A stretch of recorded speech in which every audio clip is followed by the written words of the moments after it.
Good morning news cafe.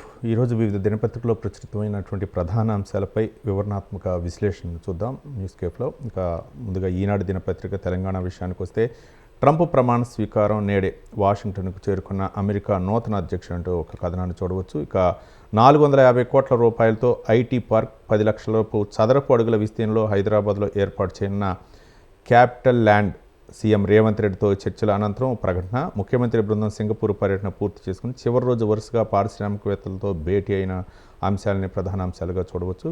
ఇక 450 కోట్ల రూపాయలతో సింగపూర్లో అయితే మాత్రం ఆయన ఐటీ పార్క్ ఏర్పాటుపై ఆ దేశం సంబంధించినటువంటి క్యాపిటల్ ల్యాండ్తో ఒప్పందం చేసుకున్నటువంటి అంశాలని ప్రధాన అంశాలుగా చూడవచ్చు. ఇక రోడ్లపై బడి పిల్లలు ఎంత భద్రం, 2023 ప్రమాదాల్లో 300 మంది మృతి, క్షతగాతులు 1175 మంది, ట్రాఫిక్ పార్కుల ద్వారా విద్యార్థుల అవగాహనకు రవాణా శాఖ కార్యాచరణ అంటూ ఒక కథనాన్ని కూడా చూడవచ్చు.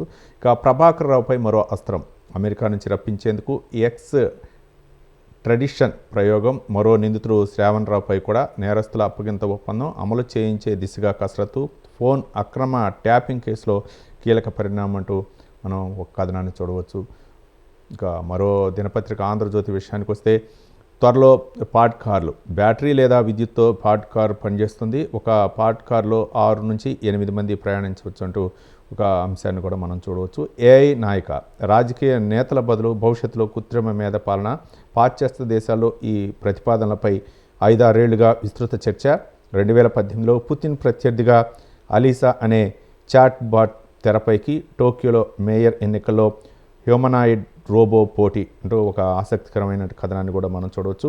ఇక భారీ ఐటీ పార్క్, 450 కోట్లతో హైదరాబాద్లో నిర్మాణానికి అంగీకారం తెలంగాణ ప్రభుత్వానికి, అలాగే ఇక్కడ సింగపూర్ కంపెనీకి ఒక ఒప్పందం కుదిరినటువంటి అంశాన్ని ప్రధాన అంశంగా చూడవచ్చు. ఇక ఆరోగ్యశ్రీ సేవలకు బ్రేక్, 10 రోజులుగా నిలిపివేసిన నెట్వర్క్ ఆసుపత్రులు, కౌంటర్లు మూసివేసిన ప్రైవేట్ హాస్పిటళ్లు, ప్రభుత్వం పెండింగ్ బిల్లులు చెల్లించినందునే త్వరలో సూపర్ స్పెషాలిటీ ఆసుపత్రుల్లోనూ ఆరోగ్యశ్రీ సేవల నిలిపివేత అంటూ ఒక కథనాన్ని మనం చూడవచ్చు.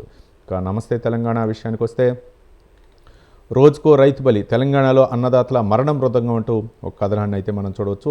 ఆత్మహత్యలు కావివి, సర్కారు హత్యలే అంటూ హరీష్ రావు వ్యాఖ్యానించినటువంటి వ్యాఖ్యలను కూడా చూడవచ్చు.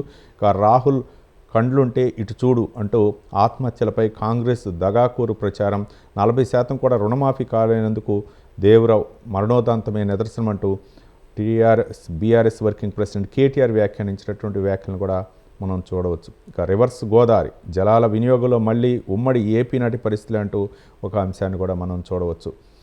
ఇక కాంగ్రెస్ మరో యూటర్న్, కారుణ్యంపై కాఠిన్యం అంటూ ఒక కథనాన్ని కూడా మనం చూడవచ్చు. ఇక ఆంధ్రప్రదేశ్ విషయానికి వస్తే, ఆంధ్రప్రదేశ్లో వైకాపా పాలన ఓ విపత్తు, వారి హయాంలో ఏపీలో తీవ్ర విధ్వంసం, 5 ఏళ్లు వృధా అయ్యాయని చింతించొద్దు, రాష్ట్ర అభివృద్ధికి అండగా ఉంటాం, చంద్రబాబు మోదీ జోడితో ఏపీలో సమగ్ర వికాసం, ప్రకృతి వైపరీత్యాల నుంచి కాపాడేది ఎన్డీఆర్ఎఫ్, మానవ ప్రేరేపిత విపత్తుల నుంచి రక్షించేది ఎన్డీఏ అంటూ కేంద్ర హోంశాఖ మంత్రి అమిత్ షా ఎన్డీఆర్ఎఫ్ దక్షిణ ప్రాంగణం ప్రారంభోత్సవ కార్యక్రమంలో వ్యాఖ్యానించినటువంటి వ్యాఖ్యలను కూడా చూడవచ్చు. ఇక డిస్కంలో స్తంభాలాట, టెండర్లో గుత్తేదారులు రింగ్, తెలంగాణ వారితో బేరాలు, ఒక్క డిస్కం పరిధిలోనే కాంట్రాక్టుల జేబుల్లోకి 21 కోట్ల రూపాయలంటూ ఒక కథనాన్ని చూడవచ్చు. ఇక ట్రంప్ ప్రమాణ స్వీకారం నేడే, వాషింగ్టన్కు చేరుకున్న నూతన అధ్యక్షుడు మొబైల్ ఫోన్ గిఫ్ట్గా పంపి 2.8 కోట్ల రూపాయలు కొట్టేశారు. బెంగళూరులో టెకీని మోసం చేసిన సైబర్ నేరస్తులంటూ ఒక కథనాన్ని కూడా మనం చూడవచ్చు ఈనాడు దినపత్రికలో. ఇక మరో దినపత్రిక ఆంధ్రజ్యోతి విషయానికి వస్తే, మోదీ కొండంత అండ, చంద్రబాబు మోదీ నాయకత్వాన 3 అభివృద్ధి ఖాయం అంటూ అమిత్ షా వ్యాఖ్యానించినటువంటి వ్యాఖ్యల్ని మనం చూడవచ్చు. ఇక ఏపీకి పూర్వ వైభవం తెస్తా ఉంటూ ఇక చంద్రబాబు నాయుడు, అమిత్ షా, పవన్ కళ్యాణ్ కలిసి నిన్న ఎన్డీఆర్ఎఫ్ దక్షిణ ప్రాంగణాన్ని ప్రారంభించిన సందర్భంగా కొన్ని వ్యాఖ్యానించారు. ఆ అంశాలను కూడా చూడవచ్చు. తులసికి సంతర్పణ అంటూ 10 లక్షల పనికి 3.06 కోట్ల రూపాయలు సమర్పయామి, సిఐడి మాజీ ఏడీజీ పివి సునీల్ కుమార్ నిర్వాహకు అంటూ ఒక ఆసక్తికర అంశాన్ని మనం చూడవచ్చు.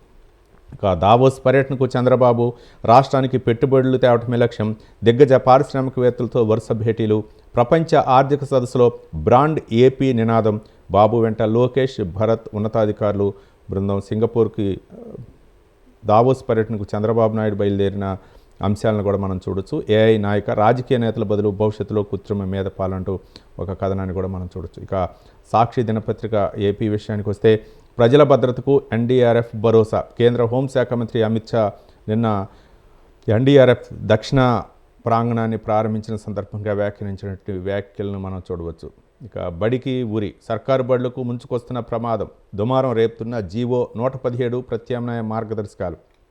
ఇక నేడే పట్టాభిషేకం, అమెరికా అధ్యక్షుడు ప్రమాణ స్వీకారం చేయనున్న ట్రంప్ అంటూ ఒక కథనాన్ని చూడవచ్చు. బాబు ఇందులో ఒక్కటైనా వచ్చిందా? 2014-19 మధ్య 4 సార్లు చంద్రబాబు, ఒకేసారి లోకేష్ దావోస్ పర్యటన, భారీ పెట్టుబడులు ఆకర్షించామంటూ ఏటా కథనాలు.